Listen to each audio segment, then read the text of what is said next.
हाँ जी, नमस्कार। स्वागत है आप सबका सनराइज एकेडमी के प्लेटफॉर्म पर। कैसे हो? उम्मीद है कि आप अच्छे होंगे और आपकी प्रिपरेशन भी अच्छी चल रही होगी। तो अपन है वो राजस्थान की इकोनॉमिक रिव्यू पढ़ रहे थे और उसमें अपन ने 9 चैप्टर तक कंप्लीट कर लिया है। आज अपन शुरू करेंगे जो 10वां चैप्टर है वो, और इसके बाद एक ही चैप्टर रहेगा 11वां जो सतत विकास है वो। तो आज की क्लास में अपन पढ़ेंगे 10वां चैप्टर जो है वो राज्य वित्त एवं विकास के अन्य संसाधन। तो आप है वो इस क्लास को ज़रूर देखें और पिछली क्लास यदि नहीं देखी तो वो भी देखें और अपने मित्रों के साथ भी इस जो क्लास है इनको शेयर ज़रूर करें ताकि उनके भी काम आए। तो करते हैं आज की क्लास की शुरुआत। आज अपन पढ़ेंगे राज्य वित्त एवं विकास के संसाधन या फिर साधन। यानी आज की क्लास में अपन देखेंगे कि गवर्नमेंट के पास कहाँ कहाँ से तो पैसे आते हैं और कहाँ उनको खर्च करती है, उनका जो कितनी लाइबिलिटीज़ है यानी कि कितनी देयता है, कितना ऋण ले रखा है और गवर्नमेंट के है वो कौन कौन से घाटे हैं उसके बारे में देखेंगे। और फिर अपन देखेंगे कि जो पीपीपी मॉडल यानी कि पब्लिक प्राइवेट पार्टनरशिप मॉडल है उसके बारे में, यानी कि गवर्नमेंट के है वो ऐसी कौन कौन सी परियोजना है अपने राजस्थान सरकार की जो है वो पब्लिक प्राइवेट यानी कि सरकार और निजी सहयोग से है वो वर्तमान में चल रही है उसके बारे में देखेंगे। तो सबसे पहले अपन करते हैं आज की क्लास की शुरुआत। सबसे पहले अपन देखेंगे कि इस अपन जो ये चैप्टर पढ़ेंगे इसमें वो जैसे राजकोषीय घाटा, राजस्व घाटा,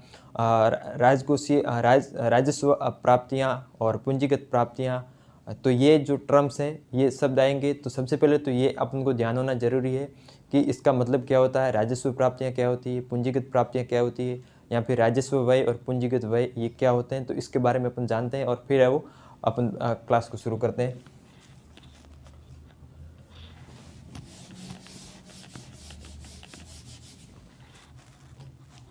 तो सबसे पहले अपन देखते हैं गवर्नमेंट के पास है वो राजस्व प्राप्तियाँ होती है और एक पूंजीगत प्राप्तियाँ, यानी कि प्राप्तियाँ दो प्रकार की होती है, प्राप्तियाँ कह दो या फिर आय कह दो, लेकिन इसमें थोड़ा सा डिफरेंट है प्राप्तियों और आय में। आय तो जो सरकार जो कमाती इनकम वो होती है, लेकिन प्राप्तियों में जो सरकार को ग्रांट मिलता है, अनुदान मिलता है, वो भी शामिल होता है। तो यहाँ पर हम आय न कहकर प्राप्तियाँ कहेंगे। और जो व्यय है वो भी दो प्रकार के होते हैं, राजस्व व्यय और पूंजीगत व्यय। तो इसके बारे में समझ लेते हैं। प्राप्तियां और व्यय, यानी कि सरकार खर्च कहाँ पर करती है और सरकार को है वो जो है वो पैसे कहाँ से मिलते हैं, सरकार को वित्त कहाँ से आता है, सरकार के पास पैसे कहाँ आते हैं, कहाँ से तो आते हैं और कहाँ वो खर्च करती है, इसके बारे में देखेंगे। आज के चैप्टर वो इसी के बारे में और इसमें ज़्यादातर फैक्ट है, डाटा है, जो राशि उनको जरूर ध्यान रखना है। तो प्राप्तियाँ दो प्रकार की होती है, एक तो है वो कैपिटल रिसिप्ट्स यानी कि पूंजीगत प्राप्तियाँ, और एक होती है रेवेन्यू रिसिप्ट या फिर है वो राजस्व प्राप्तियाँ। और वे भी दो प्रकार के होते हैं। ये अपन देख रहे हैं प्रबंधन, सरकार के जो राजकोषीय जो प्रबंधन होता है उसमें। तो प्राप्तियां दो प्रकार की होती है और व्यय भी दो प्रकार के होते हैं। एक तो राजस्व व्यय और एक होता है पूंजीगत व्यय, कैपिटल एक्सपेंडिचर और रेवेन्यू एक्सपेंडिचर। ये दो प्रकार के तो व्यय होते हैं, दो प्रकार की प्राप्तियां होती हैं। प्राप्तियां ने सरकार के पास पैसे कहाँ से आते हैं, व्यय ने सरकार पैसे कहाँ खर्च करती है। तो इसके बारे में जरूर जो पूंजीगत प्राप्तियां होती है और जो राजस्व प्राप्तियां होती है वो है वो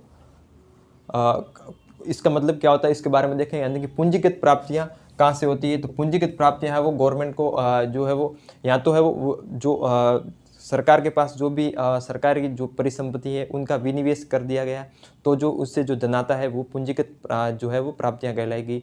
या फिर है वो सरकार ने वो किसी बाह्य वित्तीय एजेंसी से ऋण लिया है तो वो भी पूंजीगत प्राप्तियां होगी। यानी कि पूंजीगत प्राप्तियों में अपन देखें तो है वो विनिवेश से जो धन आता है वो पूंजीगत प्राप्तियों में जाता है, या फिर कहे अपन पूंजीगत खाता उसमें जाता है। और या फिर जो है वो उधार या ऋण लिया है कहीं बाहरी देश से, तो वो है वो वापस लौटाना पड़ेगा, तो वो है वो पूंजीगत प्राप्तियों में आता है। अब अपन बात करें जो राजस्व प्राप्तियां हैं वो सरकार को कहाँ से होती है राजस्व प्राप्तियां। तो राजस्व प्राप्तियां भी दो प्रकार की होती है, एक तो है वो गैर कर नॉन टैक्स और एक होता है टैक्स। यानी एक तो सरकार जो टैक्स लगाती है सर्वाधिक जो टैक्स से कलेक्ट होता है सरकार को पैसे, जैसे अपने राज्य की बात करें तो SGST लगती है, या फिर जो केंद्रीय करों में हिस्सेदारी होती है तो वो भी राज्य को वहाँ से पैसे मिलते हैं, या फिर ग्रांट मिलता है अनुदान, या फिर जो टैक्स ऑन व्हीकल, तो वो है वो प्राप्तियाँ कैसी कहलाएगी, राजस्व प्राप्तियाँ। SGST, केंद्रीय करों में हिस्सेदारी, या फिर जो सरकार के द्वारा बेची गई वस्तु या सेवा, वो सारे के सारे जो जनाता है तो वो है वो राजस्व प्राप्ति में गिना जाएगा। एक तो टैक्स होता है जैसे SGST, अपने राज्य की बात करें तो SGST, tax on vehicle, sales tax, excise duty, यानी कि जो राज्य में जो भी वस्तुओं का उत्पादन होता है तो वहाँ उत्पादित जो शुल्क लगता है वो है वो सरकार के जो उससे जो धन आता है वो कौन से खाते में जाता है, राजस्व खाते में। जो राजस्व प्राप्तियाँ होती है, जो राजस्व प्राप्तियों के स्रोत ये है। और जो नॉन टैक्स है, इससे बात करें जो है वो ग्रांट, जो सरकार को अनुदान मिलता है तो वो है वो सरकार ने टैक्स तो नहीं लगाया लेकिन फिर भी उनके पास जो राशि प्राप्त हुई है, ग्रांट मिला है, तो जो अनुदान मिलता है वो है वो नॉन टैक्स रेवेन्यू रिसिप्ट होती है, यानी कि गैर कर राजस्व प्राप्तियाँ कहलाती है।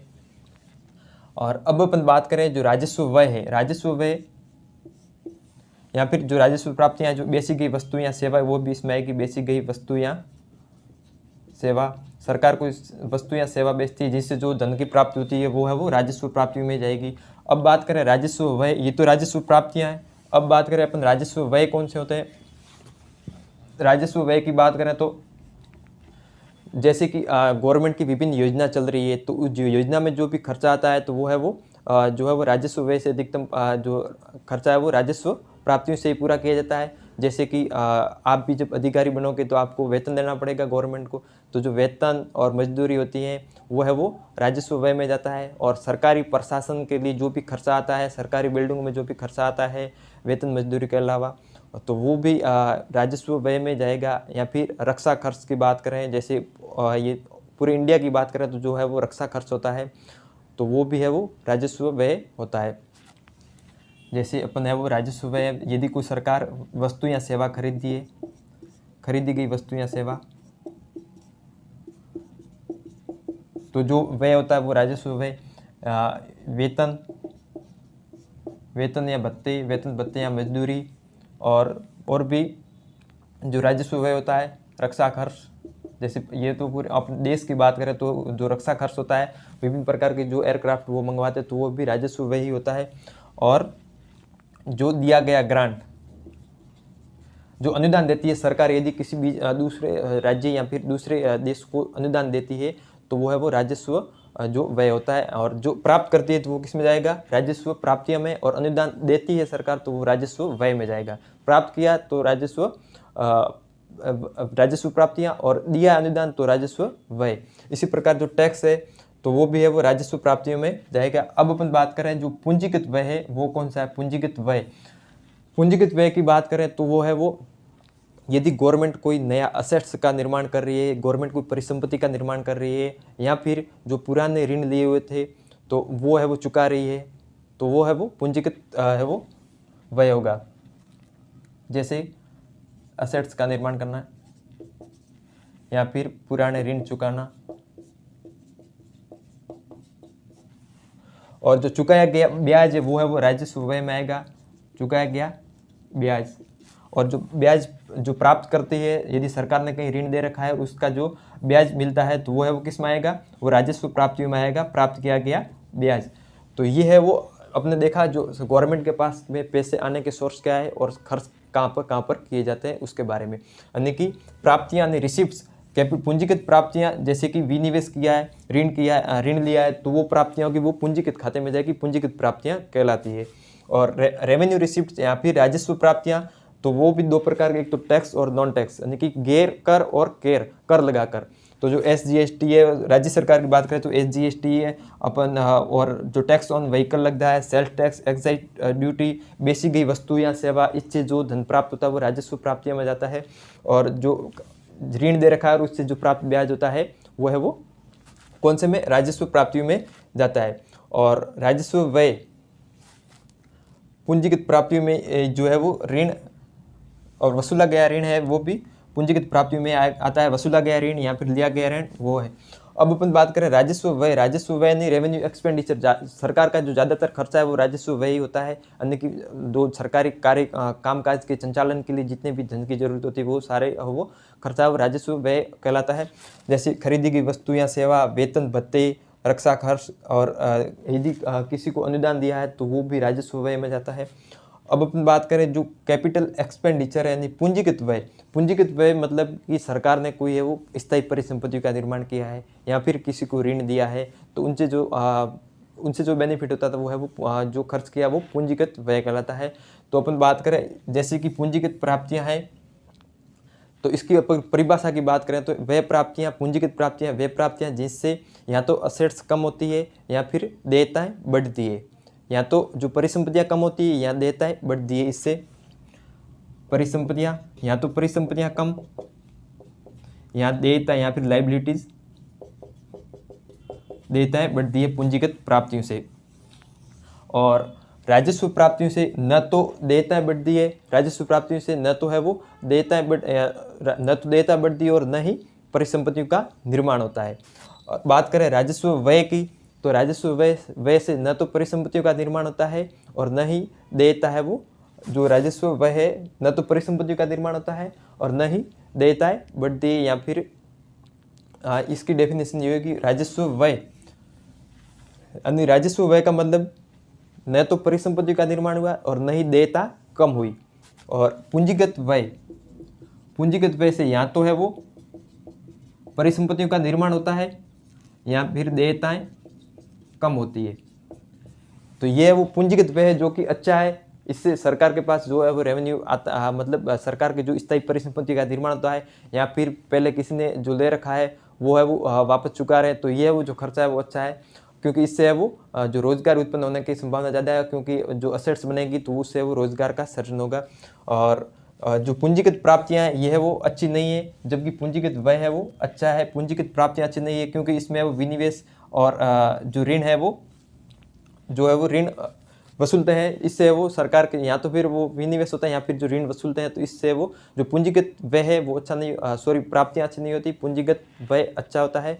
और राजस्व प्राप्तियां हैं वो ये राजस्व प्राप्तियां इसको तो अब है वो सरकार ज़्यादा से ज़्यादा बढ़ाने की कोशिश करती है और राजस्व व्यय इसको तो अब कम किया नहीं जा सकता क्योंकि वेतन भत्ते हैं इनको तो कम कैसे कर सकें, तो है वो इसकी बदले है वो सरकार अपने खर्चों को पूरा करने के लिए पूंजीगत व्यय को कम कर देती है, जबकि राजस्व व्यय है वो कम करना सरकार के हाथ में नहीं है, सरकार कम नहीं कर सकती, इसलिए वो पूंजीगत व्यय को कम करती है। तो पूंजीगत व्यय कम करने से वो जो स्थायी परिसंपत्तियों का निर्माण नहीं होता है, इसलिए है वो सरकार जो है वो बाहरी सहायता लेती है जो परियोजना को पूरा करने के लिए। तो उसको भी अपन देखेंगे कि कौन कौन सी संस्था है जिसकी सहायता से परियोजना को पूरा किया जा रहा है, क्योंकि सरकार के पास तो इतने पैसे होते नहीं है कि वो जो भी परियोजना है वो सही समय पर पूरी हो सके, इसलिए गवर्नमेंट को है वो बाहरी वित्तीय एजेंसियाँ होती है वहाँ से ऋण लेना पड़ता है और उनके सहयोग से वो परियोजना को पूरा किया जाता है। तो ये एक बार इस चार्ट को अपने दिमाग में बैठा लीजिए, यानी कि जो इसकी परिभाषा और राजस्व व्यय प्राप्तियाँ, पूंजीगत प्राप्तियाँ और पूंजीगत व्यय क्या होता है, इसको अब जरूर में अपने ध्यान में रखें।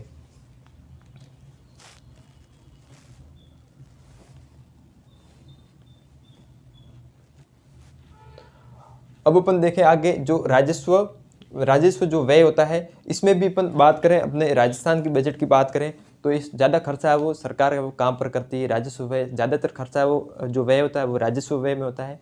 और उसकी बात करें कि वो उसका जो कर्म क्या है, तो सर्वाधिक इस राजस्व व्यय में भी है वो सर्वाधिक है वो सामाजिक एवं सामुदायिक सेवाएं, सामाजिक एवं सामुदायिक सेवाओं पर खर्च होता है। उसके बाद इस राजस्व व्यय की बात करें और उसके बाद है वो सामान्य सेवाएं और उसके बाद है वो आर्थिक सेवाएं। जो राजस्व व्यय होता है उसका भी अपन बात करें उसको भी आगे, तो वो जो ज़्यादातर व्यय होता है वो सामाजिक एवं सामुदायिक सेवा, जो भी योजना जन कल्याणकारी योजना चल रही है वो है वो, और जो वेतन भत्ते देने पड़ते हैं तो वो है वो उसमें वो सरकार का खर्चा है वो सर्वाधिक होता है। उसके बाद सामान्य सेवाएं जैसे कि सरकार किसी को अनुदान देती है तो वो इसमें इंक्लूडिंग है। और उसके बाद में आर्थिक जो सेवाएं उसमें सरकार का खर्चा है वो कम होता है, जैसे कि सरकार उद्यमिता के विकास के लिए किसी को है वो ऋण देती है या फिर उद्यमिता के लिए आर्थिक सहायता करती है। तो ये है वो इसका कर्म जरूर ध्यान रखें। राजस्व व्यय अपने राजस्थान की बात करो, सामाजिक एवं सामुदायिक सेवा सर्वाधिक, उसके बाद है वो सामान्य सेवाएं और उसके बाद में वो आर्थिक सेवाएं, ये है वो इसका कर में सर्वाधिक है वो खर्चा है वो सामाजिक एवं सामुदायिक सेवा पर होता है राजस्व व्यय का सर्वाधिक खर्चा।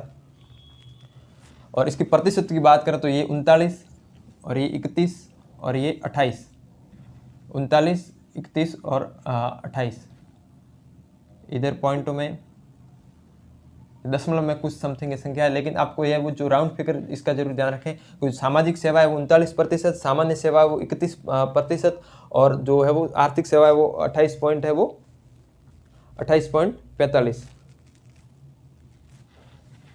यहाँ पर 39.81, 39.81, 31.74 और 28.45% है वो, ये वो इसका कर में जो राजस्व व्यय होता है। राजस्थान सरकार की बात करें तो सरकार में सबसे ज़्यादा खर्चा सामाजिक एवं सामुदायिक सेवा, उसके बाद में सामान्य सर्विसेज, उसके बाद में वो आर्थिक सेवाओं पर है वो खर्चा होता है।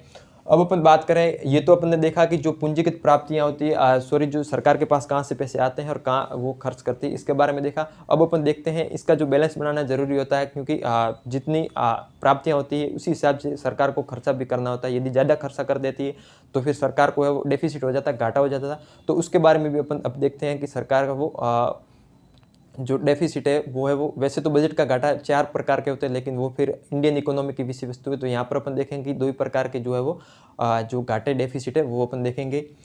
तो इसमें वो बैलेंस बनाना जरूरी है, जैसे कि प्रबंधन रखना है वो जरूरी, इस चार्ट को जरूर ध्यान रखें। राजस्व प्राप्तियाँ, ऐसा भी क्वेश्चन आ सकता है, यदि सरकार जो ऋण लेती है तो वो मतलब सरकार के कौन से खाते में जाएगा, पूंजीगत प्राप्तियाँ या राजस्व प्राप्तियों में, इसको जरूर ध्यान रखें। चार्ट को 2-3 बार रफ कॉपी में 3-4 बार लिखेंगे तो फिर आपको ये पूरा याद हो जाएगा। तो आपके जो इंडियन इकोनॉमी, इसमें भी 1-2 सवाल इससे वो आने की वो संभावना रहती है।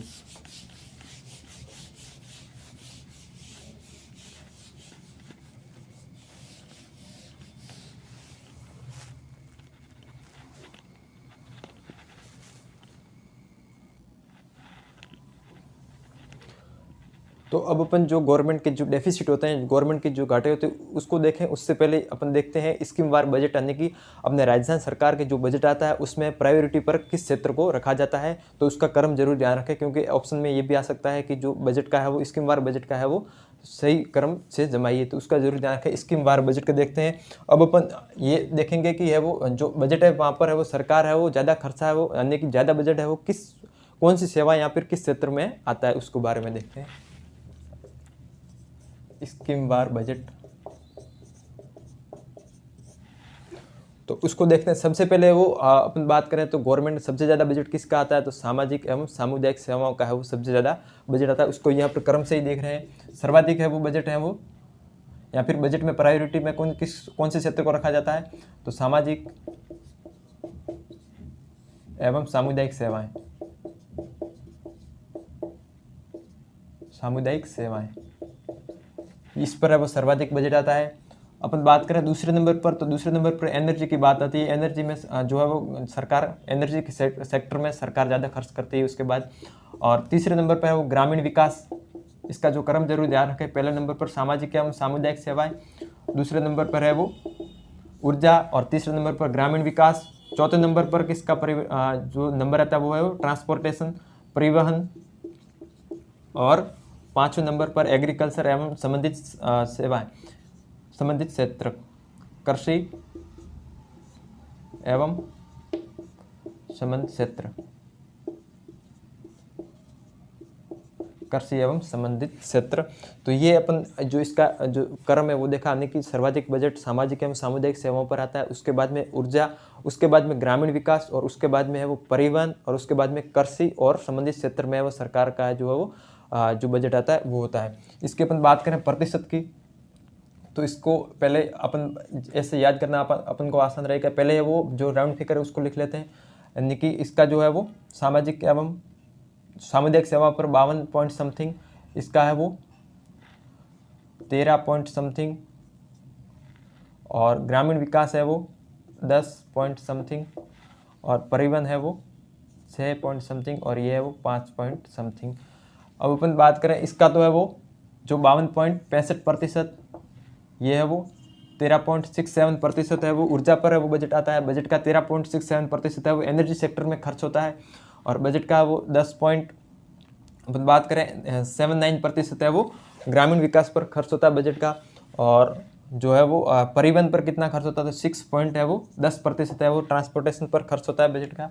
और 5.73 या समथिंग उतना है वो खर्च है वो किस में होता है, उतना है वो कृषि एवं समृद्ध क्षेत्र में, जिसको 5वें नंबर पर रखा जाता है। तो इसका जो क्रम जरूर ध्यान रखें, सबसे पहले किसका नंबर आता है, तो सबसे पहले सरकार का जो बजट होता है वो सामाजिक एवं सामुदायिक सेवा में होता है। विभिन्न सरकार की जो योजना चल रही है इसमें सरकार का खर्चा है वो ज़्यादा होता है। इसमें जो वेतन भत्ते वो सब शामिल है। उसके बाद में सरकार ऊर्जा पर खर्च, और उसके बाद में ग्रामीण विकास, फिर उसके बाद में परिवहन, और उसके बाद में कृषि एवं संबंधित क्षेत्र में है वो जो वो खर्च करती है। तो ये वो इसके बारे बजट देख लिया। अब अपन देखते हैं जो ट्रेंड है या फिर ट्रेंड है जो पिछले वर्ष का, उससे तुलना करेंगे कि सरकार के पास है वो सरकार का जो राजस्व खाता है या फिर राजस्व आय है उसमें कितनी वृद्धि हुई, और खुद की टैक्सेशन में कितनी वृद्धि हुई, व्हीकल टैक्स में कितनी वृद्धि हुई, और योजनाओं पर है वो पिछले वित्त वर्ष की तुलना में जो वित्त वर्ष 2022-23 है उसमें है वो कितनी वृद्धि, उसके बारे में देखते हैं।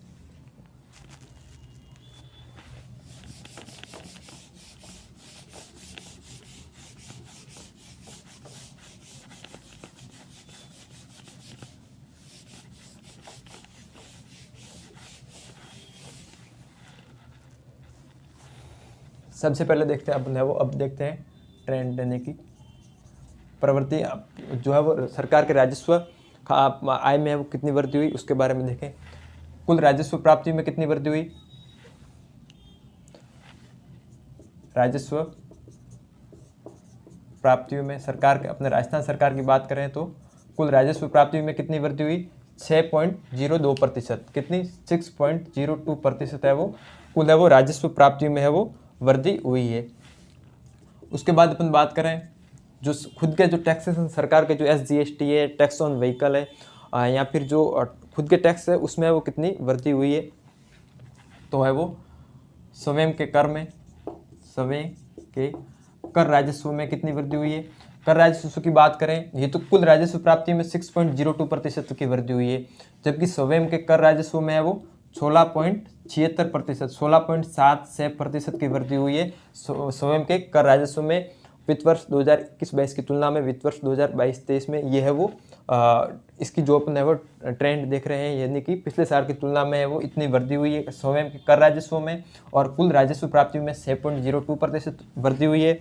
और अपन बात करें जो है वो वाहन कर में कितनी वृद्धि हुई है, वाहन कर यहाँ टैक्स ऑन व्हीकल वाहन कर में है वो कितनी वृद्धि हुई है, तो उसमें सर्वाधिक वृद्धि हुई है। जरूर ध्यान रखें सर्वाधिक वृद्धि है वो 28.77% है वो किस में हुई है, टैक्स ऑन व्हीकल या वाहन कर में वो जो है वो वृद्धि है वो पिछले वर्ष की तुलना में सर्वाधिक दर्ज की गई है।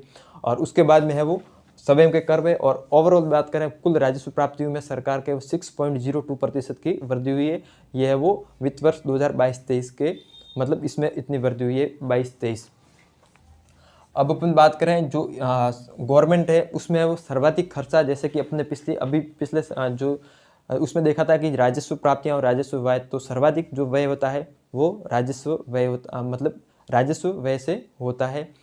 जो व्यय होता है सर्वाधिक राजस्व प्राप्तियों से ही होता है, क्योंकि पूंजीगत प्राप्तियां तो है वो सामान्यतः अच्छी नहीं मानी जाती है, क्योंकि इससे जो परिसंपत्तियां कम होती है या फिर देयता बढ़ती है, जबकि राजस्व प्राप्तियां हैं वो अच्छी मानी जाती है। सरकार पूंजीगत प्राप्तियों को कम करती है, पूंजीगत व्यय को ज़्यादा करने की कोशिश करती है, जबकि राजस्व प्राप्तियां ज़्यादा बढ़ाने की कोशिश करती है, और राजस्व व्यय है वो कम किया जा नहीं सकता। बाकी वो राजस्व व्यय को कम क्योंकि उसमें वेतन भत्ते होते हैं शामिल, तो उसको वो सरकार कम नहीं कर सकती।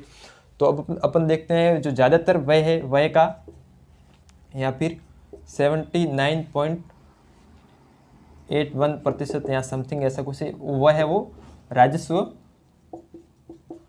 प्राप्तियों से किया गया। ज़्यादातर व्यय यानी कि कुल व्यय का लगभग 80% अपन मान सकते हैं, कुल व्यय का लगभग 80% व्यय है वो राजस्व प्राप्ति से होता है, राजस्व प्राप्ति से वो है वो सर्वाधिक व्यय होता है। अब अपन बात करें जो योजना चल रही है गवर्नमेंट की, तो उसमें वो पिछले वर्ष की तुलना में वित्त वर्ष जो 22-23 उसमें वो कितनी वृद्धि दर्ज की गई योजनाओं में जो व्यय हुआ उसमें उसकी बात करें तो वह है वो 2.89% है वो योजना व्यय में वृद्धि 2.89%। यहाँ इसको है वो राउंड फिगर में 3 मान सकते हैं और इसको 80% है वो मान सकते हैं याद करने के लिए। तो ये अपने देखा जो ट्रेंड है वो जो है वो देखा कि कितनी वृद्धि हुई है और है वो किस क्षेत्र में कितनी वृद्धि दर्ज की गई है। अब अपन देखते हैं डेफिसिट यानी कि सरकार के जो घाटे हैं उसके बारे में, तो उसको अपन अब देखते हैं।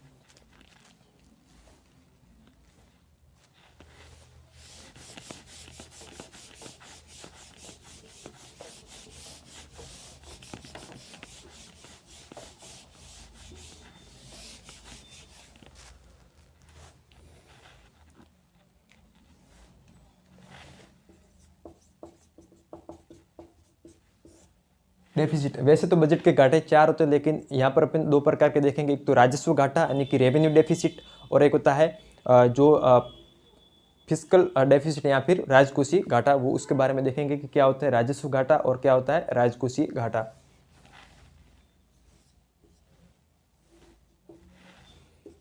राजस्व घाटा और राजकोषीय घाटा।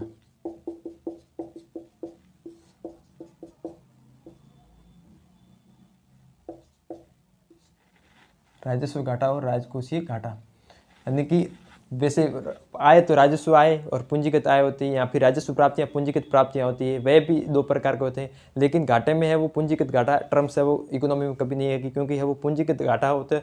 उससे मतलब पूंजीगत घाटा हो तो वो तो अच्छा माना जाता है, क्योंकि उससे है वो जो गवर्नमेंट के जो परिसंपत्तियां हैं वो बढ़ती है, या फिर जो देयता है वो कम होती है, तो वो अच्छा माना जाता है। इसलिए वो पूंजीगत घाटा नाम की कोई टर्म्स है वो इकोनॉमी में नहीं आती। इसलिए वो एक तो राजस्व घाटा देखा जाता है और एक है वो राजकोषीय घाटा। और भी होते हैं प्राथमिक घाटा वो भी, लेकिन अब अपन 2 ही देख रहे हैं। एक तो राजस्व घाटा यानी कि रेवेन्यू डेफिसिट, और एक होता है फिस्कल डेफिसिट यानी राजकोषीय घाटा। तो इसका मतलब क्या होता है राजस्व घाटा यानी कि राजस्व प्राप्तियों, राजस्व घाटा मतलब राजस्व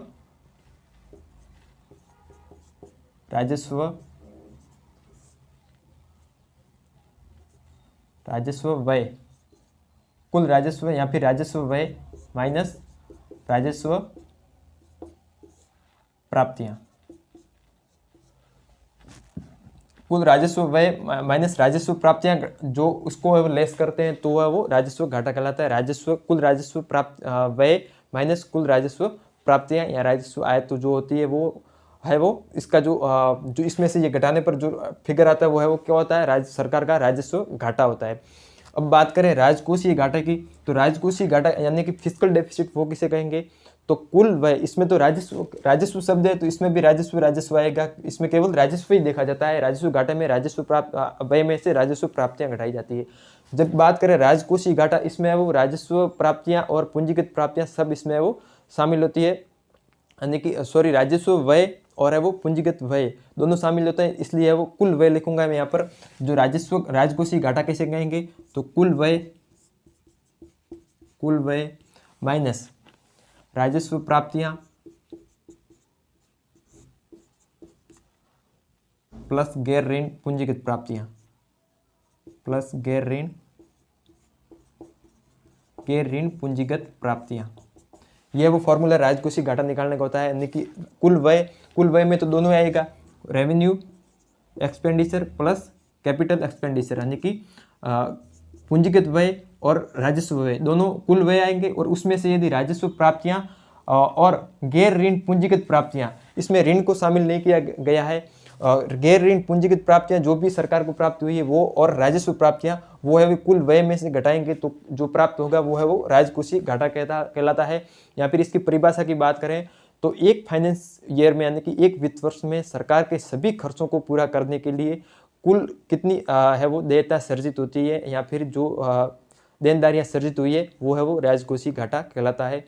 और इसको यदि सामान्य अर्थों में कहें तो इसको इस प्रकार कह सकते हैं कि सरकार के एक वित्त वर्ष में सभी खर्चों को पूरा करने के लिए, खर्चे यानी कि जो राजस्व व्यय और पूंजीगत व्यय सभी प्रकार के खर्चों को पूरा करने के लिए टोटल सरकार ने वो एक वित्त वर्ष में उधार कितना लिया है, नया ऋण कितना लिया, उधार लिया, तो वही है वो राजकोषीय घाटा कहलाता है। इसको फॉर्मूले में देखें गणितीय रूप में तो कुल व्यय जिसमें राजस्व व्यय और पूंजीगत व्यय दोनों शामिल है, और उनमें से राजस्व प्राप्तियां प्लस गैर ऋण पूंजीगत प्राप्तियां, इसमें ये गैर ऋण पूंजीगत प्राप्तियां क्यों शामिल की गई है, क्योंकि ऐसे सरकार ऋण लेकर जो घाटे को पूरा कर देती है तो फिर वो तो सही नहीं माना जाता, क्योंकि वो ऋण तो वापस चुकाना पड़ता है। उसको यदि घाटा में इंक्लूड करे और फिर राजकोषीय घाटा को है वो शून्य कर दे, तो वो है वो उसमें वो सही नहीं होता है, क्योंकि जो ऋण होता है वो लिया गया ऋण, इससे अपने घाटा तो कम कर दिया, लेकिन वो ऋण तो वापस चुकाना पड़ेगा।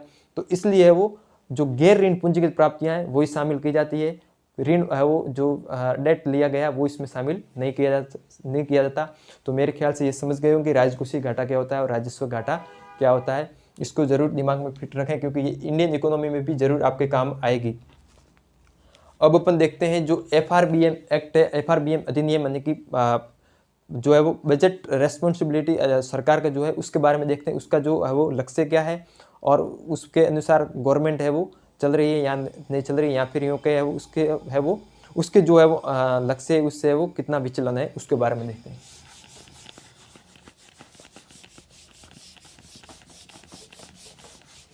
FRBM यानी कि fiscal responsibility and budget management act. यहाँ पर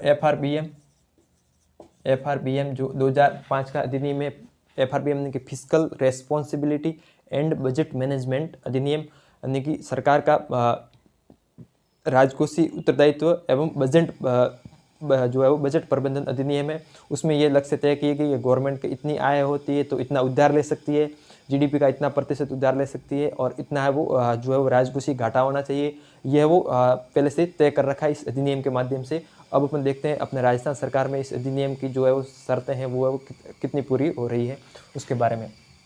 यहाँ पर देखेंगे जो इको सर्वे 2023-24 और यहाँ पर बजट में जो अनुमानित है वो 2024-25 का जो बजट है इसमें अपन देखेंगे।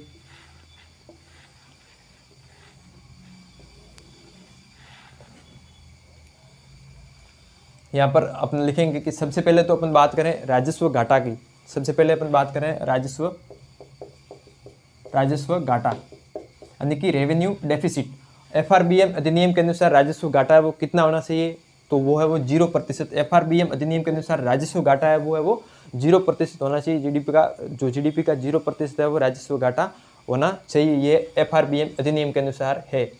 अब अपन बात करें जो इकोनॉमी सर्वे 2023-24, इसमें वो अपन जो राजस्व घाटा है राजस्थान सरकार का वो है वो कितना है, तो इस जो डाटा है इसको जरूर ध्यान रखें।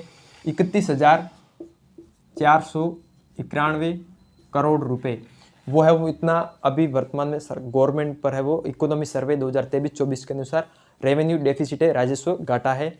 तो ये जो चार्ट है इसमें जो डाटा है उसको जरूर ध्यान रखें।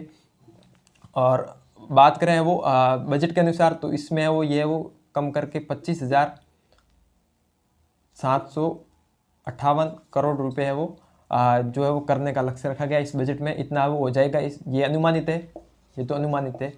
और ये है वो 1.45% होगा GDP का, 25,758 करोड़। और जो है इकोनॉमी सर्वे के अनुसार राजस्व घाटा कितना है, तो 31,491 करोड़ का वर्तमान में सरकार का रेवेन्यू डेफिसिट या फिर राजस्व घाटा है। और होना कितना चाहिए, FRBM अधिनियम के अनुसार 0% होना चाहिए, लेकिन है कितना 31,491 करोड़, जो कि 25,758 करोड़ रुपए है वो अनुमानित है वो कि वो हो जाएगा। अब अपन बात करें राजकोषीय घाटे की। ये तो राजस्व घाटा, राजकोषीय घाटा यानी कि फिस्कल डेफिसिट, ये रेवेन्यू डेफिसिट। फिस्कल डेफिसिट की बात करें तो वो है वो FRBM अधिनियम के अनुसार है वो 3%, GDP का 3% होना चाहिए, लेकिन है कितना।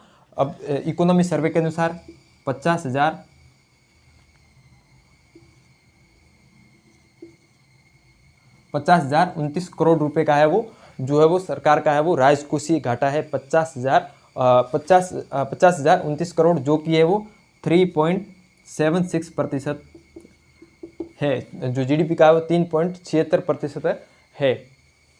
अब अपन बात करें जो बजट में है वो अगली जो बजट में उसमें वो कितना अनुमानित है जो है वो फिस्कल डेफिसिट, तो वो है वो 70,009 करोड़, 70,009 करोड़ वो है वो इतना है वो जो राजकोषीय घाटा है उसका अनुमान है कि अगले वित्त वर्ष में है वो 70,009 करोड़ यानी कि 70,009 करोड़ रुपए का वो जो घाटा होगा। और वो GDP का कितना प्रतिशत होगा, तो 3.76% 3.93% ये वो जीडीपी का होगा। वर्तमान में कितना, इकोनॉमी सर्वे 2023-24 के अनुसार कितना है, तो वो है वो 3.7% है जीडीपी का। और राशि में बात करें तो 50,029 करोड़ रुपए है वो।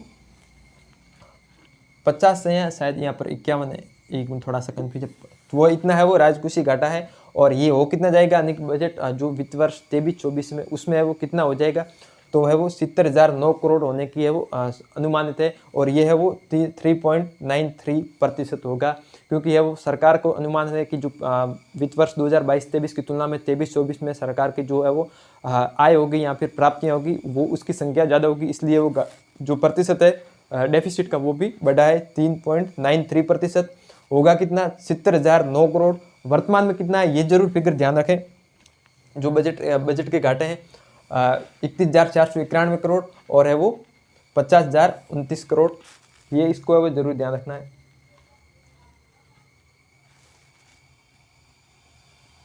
सॉरी 50 नहीं, 51 नहीं है, यहाँ पर थोड़ा मेरे कन्फ्यूज था, 51,029 करोड़। तो इन जो डाटा है इसको जरूर ध्यान रखें। ये एक तो 31,491 करोड़ और ये 50,029 करोड़, जो कि बजट का 3.76% है। और अनुमान की बात करें तो अगले जो वित्त वर्ष में 70,009 करोड़ हो जाएगा, जो कि बजट का जीएसडीपी का है वो 3.93%। ये भी जीएसडीपी का है, ये भी जीएसडीपी का। इसमें वो राजस्व घाटा 25,758 की है वो जो है वो संभावना है। अब अपन बात करें, ये तो हो गया राजस्व घाटा और राजकोषीय घाटा। अब अपन बात करें सरकार की जो लाइबिलिटीज है, देनदारियां, यानी कि सरकार के उधार कितने ले रखे हैं उसको वापस चुकाने पड़ते हैं, तो उसको कहते हैं लाइबिलिटीज या देनदारियां। तो वो है वो कितनी है उसकी बात करें, देनदारियां या लाइबिलिटीज। सरकार की जो देनदारियां है वो है वो कितनी है, वो है वो 5,05,574 करोड़ रुपए। 5,05,574 करोड़ रुपए है वो जो है वो सरकार की देयता है, कुल देयता इतनी है, यानी कि इतना है वो सरकार को है वो जिसने वो ऋण ले रखा है या फिर सरकार पर है वो सरकार के माथे ऐसा मान सकते हो, वो है वो चुकाना पड़ेगा। तो कितना है वो जो देयता कितनी है, टोटल लाइबिलिटीज 5,05,574 करोड़ रुपए है वो जो है वो कुल लाइबिलिटीज है गवर्नमेंट अपने राजस्थान सरकार पर। अब बात करें प्राथमिक घाटे की। सर राजस्व घाटा देख लिया, राजकोषीय घाटा देख लिया, लेकिन प्राथमिक घाटा क्या होता है इसके बारे में। तो प्राथमिक घाटा जो कुल राजकोषीय घाटा होता है उसमें से यदि चुकाया गया ब्याज वो माइनस कर देते हैं तो जो प्राप्त होता है वो है वो क्या होता है, प्राथमिक घाटा। यानी कि सरकार ने पहले यदि किसी से उधार ले रखे हैं उनका ब्याज चुकाना पड़ता है, तो वो ब्याज चुका था उसको है वो यदि घाटे में गिनते तो वो घाटा ज़्यादा हो जाता है। लेकिन वो तो ब्याज चुकाया है, वो तो अब पिछली वाली सरकार ने मान लो उधार बहुत ले रखे थे, उसका जो ब्याज चुकाने में भी जो ये सरकार है उसको यदि जाना ब्याज चुकाना पड़े तो फिर वो है वो इसको वो जो प्रभावी है वो नहीं रहता है। इसलिए वो प्राथमिक घाटा में है वो कुल जो राजकोषीय घाटा होता है उसमें से जो पहले उधार लिए रखे थे उसके जो ब्याज चुकाया गया ब्याज उसको यदि माइनस कर दे तो है वो प्राथमिक घाटा आता है। यानी कि राजकोषीय घाटा माइनस चुकाया गया ब्याज। ये तो चुकाया गया ब्याज, ये तो पहले उधार ले रखे तो वो ब्याज चुका रहे, उसको वो जो घाटे में शामिल नहीं करना चाहिए। इसलिए वो राजकोषीय घाटा में से जो ब्याज चुकाया गया है पहले वाले ऋणों का उसको कम कर दिया जाता है, तो क्या आता है, प्राथमिक घाटा कहलाता है। और जो प्राथमिक घाटा है ये वो है कितना, तो ये वो 20,427 करोड़ रुपए का है वो प्राथमिक घाटा है, 20,427 करोड़। तो इस चार्ट को एक बार अपने जहन में उतार लें, क्योंकि इससे वो प्रबल संभावना है क्वेश्चन आने की आरएस प्रीलिम्स में कि वो सरकार का राजकोषीय घाटा कितना है या प्रभावी जो प्राथमिक घाटा कितना है, और ये एफआरबीएम अधिनियम 2005 के अनुसार होना कितना चाहिए। और ये जो देनदारियां हैं वो एफआरबीएम एक्ट के अनुसार कितनी होनी चाहिए, 34%। यानी कि जो जीडीपी है उसका 34% सरकार है वो उधार ले सकती है। यदि कि मान लो सरकार यदि एक वित्त वर्ष में कुल 100 करोड़ रुपए कमाती है तो 34 करोड़ रुपए उधार ले सकती है। तो जीडीपी का है वो या फिर जीएसडीपी का 34% है वो देनदारियां है वो सरकार लाइबिलिटीज हो सकती है। जबकि इसकी बात करें तो ये कितनी है, 37 पॉइंट है वो 23% ये वो है, होनी कितनी चाहिए, 34%। इससे वो ज़्यादा है देनदारियाँ, यानी कि सरकार के माथे ज़्यादा है। और जीएसडीपी का 34% होना चाहिए। यानी कि यदि गवर्नमेंट एक वित्त वर्ष में 100 अरब या 100 करोड़ रुपए कमाती है तो 100 करोड़ कमाती है, 34 करोड़ तक का है वो उधार ले सकती है इस अधिनियम के अनुसार। इससे ज़्यादा उधार नहीं ले सकती, अधिकतम 100 करोड़ में से 34 करोड़ का उधार ले सकती है। यदि 100 करोड़ कमाती है तो अब 34 करोड़ रुपए का वो उधार ले सकती है। जबकि है कितना, जो 37.23% है वो लाइबिलिटीज़ है, देनदारियाँ हैं। तो इसको वो ज़रूर ध्यान रखें।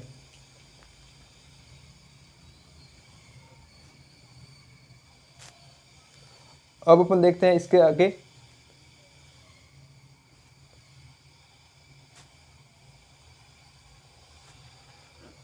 तो जो ज़्यादा संभावना है क्वेश्चन आने की वो इसी चार्ट में है। इसको आप लिख ले कहीं पर भी, और इसको वो लिख नहीं लेना है, जरूर याद भी जरूर करना। साथ में केवल लिखने से कुछ नहीं होगा, जरूर इसको वो साथ साथ में याद भी करें। 2-3 बार लिखोगे तो जो ये फिगर है वो याद हो जाएंगे कि कितना है वो राजकोषीय घाटा है और कितना राजस्व घाटा है और कितना प्राथमिक घाटा है, और जो लाइबिलिटीज है गवर्नमेंट की वो कितनी है, यानी कि देनदारियाँ कितनी है, सरकार को जो है वो राशि उधार ले रखे वो कितने वापस देने होंगे।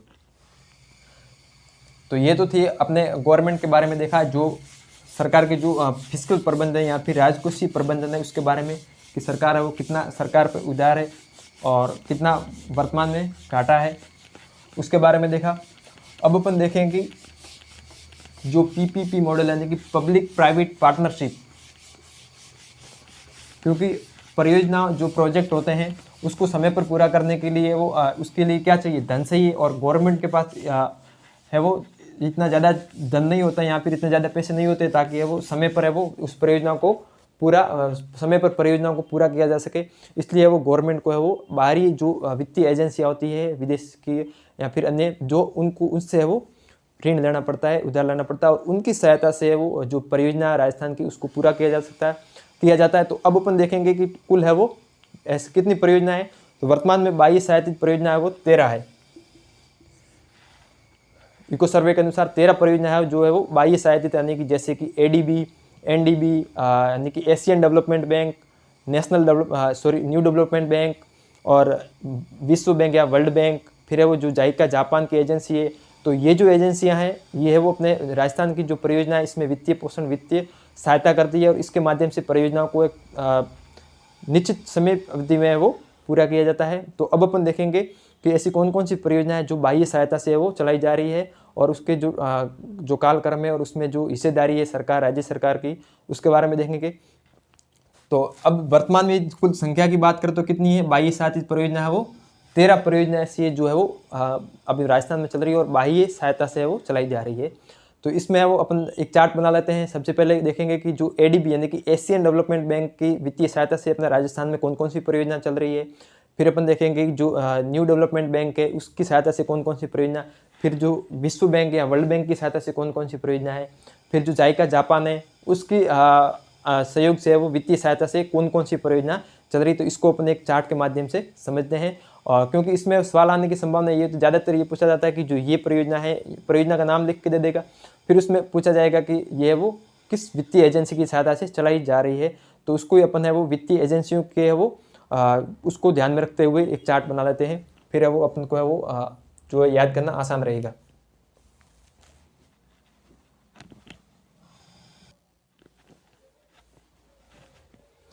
तो अब अपन देख रहे हैं कि जो पीपीपी मॉडल है यानी कि पब्लिक प्राइवेट पार्टनरशिप, उसकी सहायता से वो अपने राजस्थान में इको सर्वे के अनुसार कुल 13 परियोजनाएं वो चल रही है।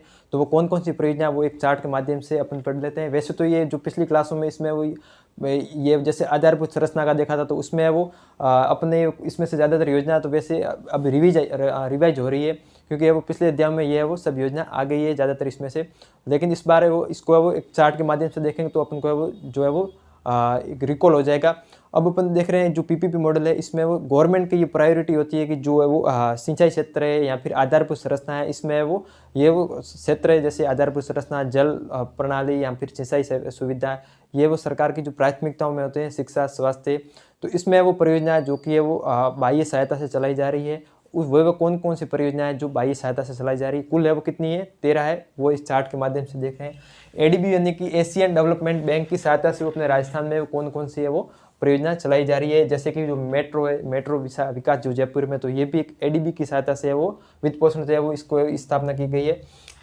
जो इसकी अब जो योजना देखें कुल जो 13 है उसमें से, तो राजस्थान शहरी क्षेत्र विकास कार्यक्रम ये है वो किसकी सहायता से, तो ये जो सारी है वो एशियन डेवलपमेंट बैंक की सहायता से वो चलाई जा रही है, इसके वित्त पोषण से वो चलाई जा रही है। इसमें राज्य सरकार तो इसमें सब में कॉमन है, क्योंकि है वो जो एक अनुपात होता है वो है वो राज्य सरकार तो इसमें है, लेकिन जो है नई बात राज्य सरकार तो सब में कॉमन है, इसलिए वो ऊपर मैंने केवल जिन जिन जो बाह्य सहायता है या फिर जो वित्तीय एजेंसियां हैं बाहर की, उनकी सहायता से अपने राजस्थान में कौन कौन सी परियोजना उन्हीं को यहाँ पर लिखा है।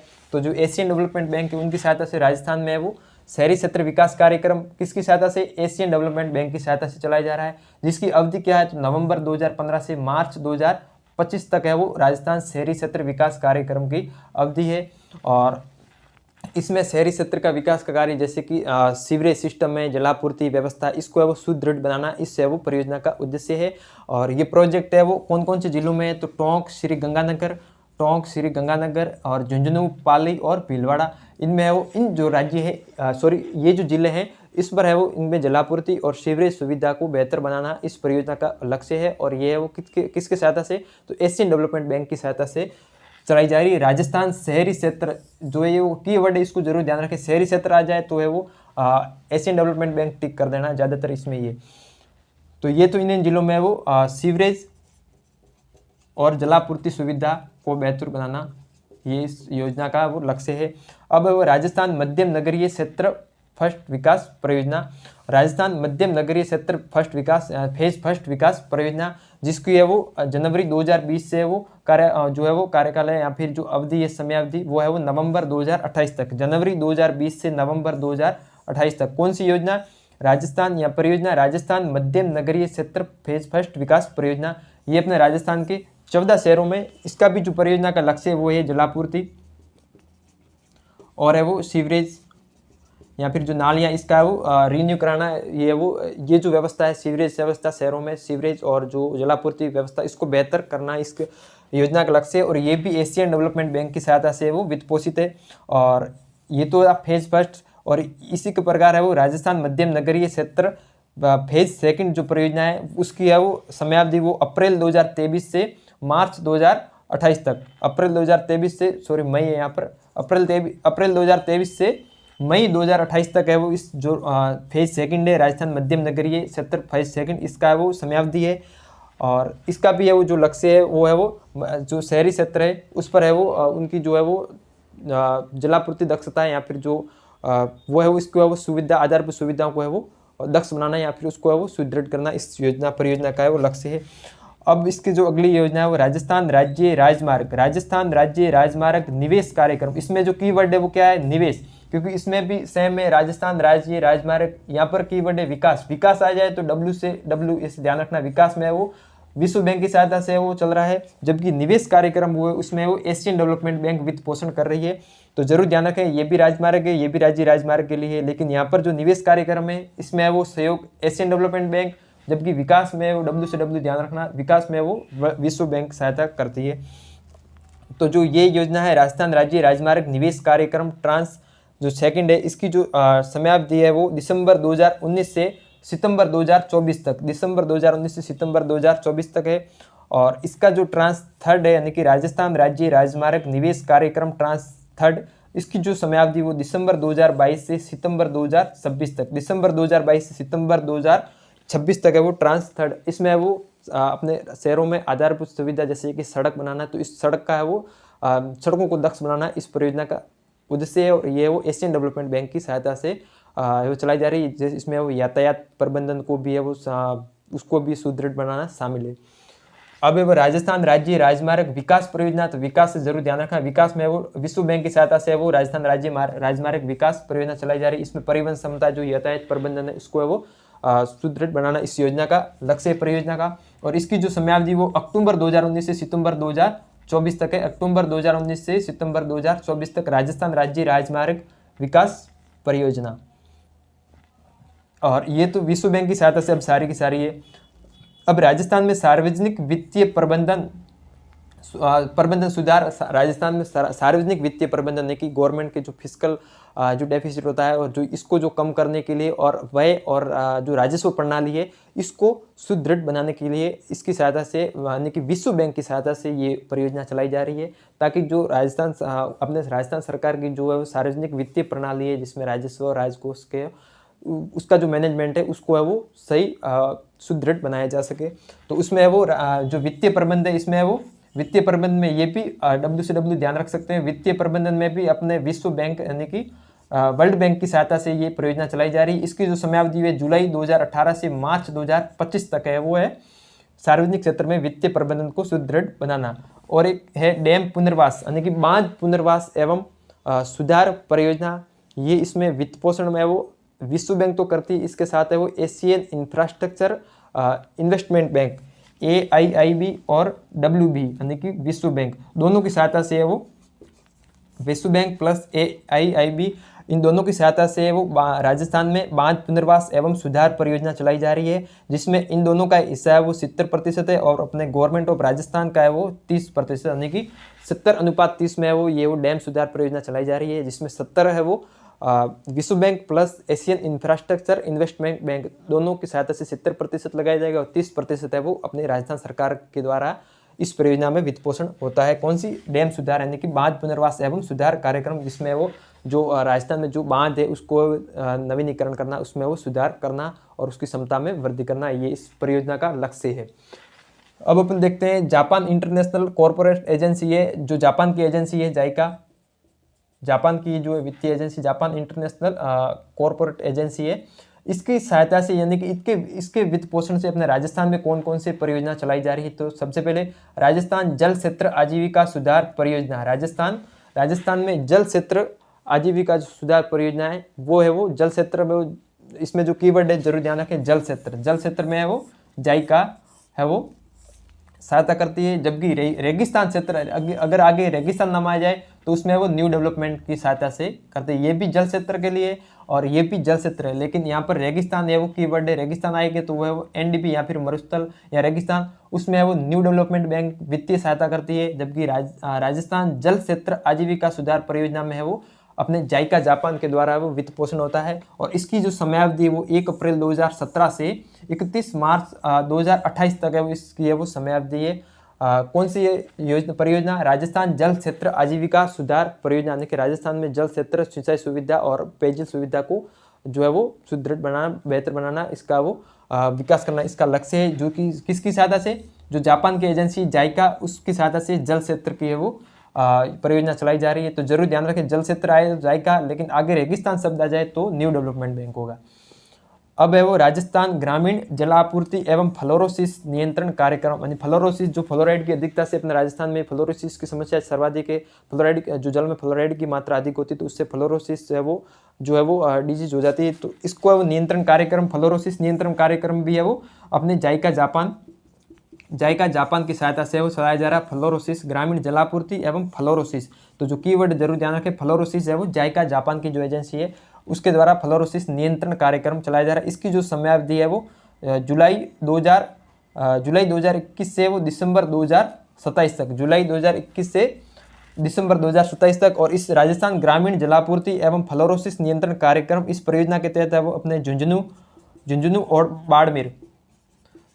बाड़मेर इन दोनों जिलों में है वो जो जल शोधन केंद्र है वो प्लांट स्थापित करने का है वो इसमें वो जो है वो लक्ष्य है। झुंझुनू और बाड़मेर दोनों जिलों में जरूर ध्यान रखें। कौन सी योजना? राजस्थान जल क्षेत्र राजस्थान ग्रामीण जलापूर्ति और फ्लोरोसिस नियंत्रण कार्यक्रम, इसके तहत झुंझुनू और बाड़मेर में वो जल शोधन केंद्र स्थापित किए जाएंगे और इसकी जो समयावधि है वो जुलाई 2021 से दिसंबर 2027 तक है। तो जरूर ध्यान रखें, इसमें वो ग्रामीण फ्लोरोसिस जो है वो कीवर्ड है, जो कि जाइका जापान की सहायता से वो चलाई जा रही है। अब अपन देख रहे हैं न्यू डेवलपमेंट बैंक NDB की सहायता से वो कौन कौन सी परियोजना चलाई जा रही है। तो रेगिस्तान क्षेत्र में जल क्षेत्र पुनर्संरचना जो है वो परियोजना है वो है वो न्यू डेवलपमेंट बैंक की सहायता से वो चलाई जा रही है। न्यू डेवलपमेंट बैंक की सहायता से रेगिस्तान जल क्षेत्र पुनर्संरचना, इसमें वो अपने न्यू डेवलपमेंट बैंक और गवर्नमेंट ऑफ राजस्थान के जो वित्त पोषण का अनुपात है वो 70:30 है, यानी कि कुल है वो 100 करोड़ रुपए की परियोजना है मान लीजिए, तो है वो 70 करोड़ रुपए है वो न्यू डेवलपमेंट बैंक लगाएगी, वित्त पोषण करेगी, और 30 करोड़ रुपए है वो अपने गवर्नमेंट ऑफ राजस्थान की सहायता से वो ये परियोजना पूरी की जा रही है। और इसकी जो है वो समयावधि है वो मई 2018 से फरवरी 2025 तक है। तो फरवरी में आप जो फरवरी में RS प्रीलिम्स का एग्जाम भी है, तो ये योजना आने की संभावना है, इसलिए वो जरूर ध्यान रखें जो ये योजना है। इसकी समयावधि मई 2018 से फरवरी 2025 तक किसकी सहायता से, न्यू डेवलपमेंट बैंक की सहायता से ये वो वित्त पोषण होता है। और इसमें पश्चिमी राजस्थान के 10 जिले कौन कौन से, तो जैसे कि पश्चिमी राजस्थान के 10 जिले जो रेगिस्तान क्षेत्र से, उनमें है वो जल क्षेत्र पुनः संरचना रेगिस्तान क्षेत्र के लिए वो जो न्यू डेवलपमेंट बैंक है उसकी सहायता से, और राजस्थान सरकार जिसमें 70:30 का है वो वित्त पोषण होता है अनुपात में, और इसकी सहायता से ये योजना चलाई। और पश्चिमी 10 जिले कौन कौन से, तो जैसे कि श्री गंगानगर है, हनुमानगढ़ है, चूरू, सीकर, झुंझुनू है, नागौर, बीकानेर, जोधपुर, जैसलमेर, बाड़मेर।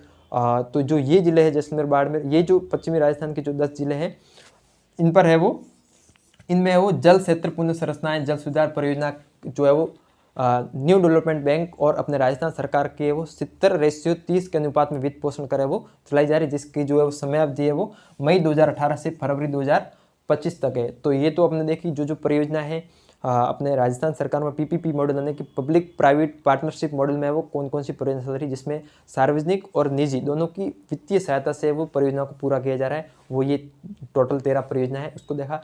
अब अपन देखते हैं जो PPP परियोजना, इसमें वो विकास के लिए और इसमें वो जो है वो कार्य की आसानी के लिए वो अपने राजस्थान में एक त्रिस्तरीय ढांचा बनाया गया है, जिसमें वो उसकी बात कर लेते हैं। जो जैसे सबसे पहले जो संबंधित विभाग वो फिर है वो PPP सेल बनाया गया है, जो एक सूचनाओं का संग्राहक के रूप में कार्य करता है, PPP सेल, जिसकी स्थापना 2007-8 में की गई। और उसके जो है और एक जो इस तरह वो है वो अनुमोदक समितियां बनाई गई है, जो पब्लिक प्राइवेट पार्टनरशिप संबंधी जो भी नीतियां हैं इसका जो निर्माण का संबंधित कार्य करेगी और इसको है वो अनुमति देगी। तो वो अपन देखते हैं जो है वो पब्लिक प्राइवेट पार्टनरशिप मॉडल है, यहाँ पर देख लेते हैं।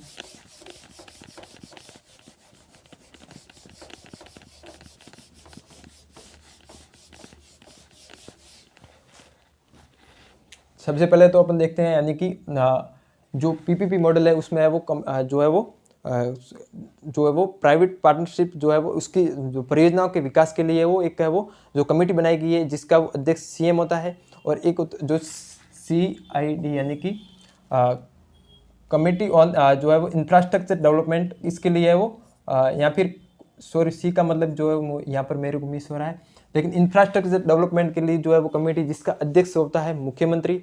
और इसमें है वो जो PPP मॉडल है इसमें वो नीति निर्माण का कार्य, और जो नीति निर्माण या इससे संबंधित जो मुद्दे होता है उसमें नीति निर्माण का है वो कार्य होता है। इसका अध्यक्ष होता है मुख्यमंत्री, अध्यक्ष मुख्यमंत्री। और इसमें 500 करोड़ रुपए जरूर ध्यान रखना, 500 करोड़ या इससे जो अधिक की परियोजना होती है वो है उस पर है वो अनुमति लेनी होती है। उसमें है वो जो नीति निर्माण का कार्य होता है वो है वो कमेटी ऑन इंफ्रास्ट्रक्चर डेवलपमेंट, या फिर जो यहाँ पर C का मतलब जरूर देख लेना। तो ये इसका जो अध्यक्ष होता है वो CM साहब होते हैं, और ये वो जो PPP मॉडल इसमें नीतिगत निर्णय लेने का काम करते हैं। और इसके अंडर में एक होती है empowered committee for infrastructure development यानी कि ECID, empowered committee for infrastructure development, जिसको है वो अध्यक्ष होता है मुख्य सचिव है वो इसका अध्यक्ष होता है। जबकि है वो कमेटी ऑन इंफ्रास्ट्रक्चर डेवलपमेंट, यहाँ पर C का मतलब दूसरा, उसका वो अध्यक्ष होता है मुख्यमंत्री।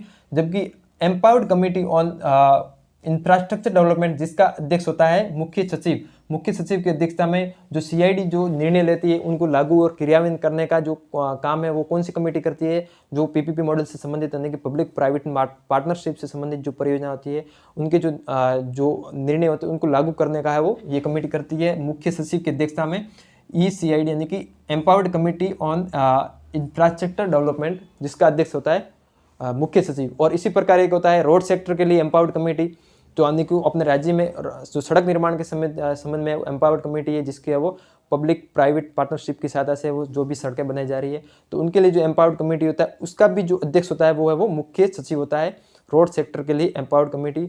और जो कमेटी ऑन इंफ्रास्ट्रक्चर डेवलपमेंट है इसकी जो नीतिगत निर्णय या फिर इनकी जो है वो रिकमेंडेशन है उनका लागू करने का काम है वो जो है वो empowered committee on infrastructure development कार्य किया जाता है, जिसका अध्यक्ष होता है मुख्य सचिव।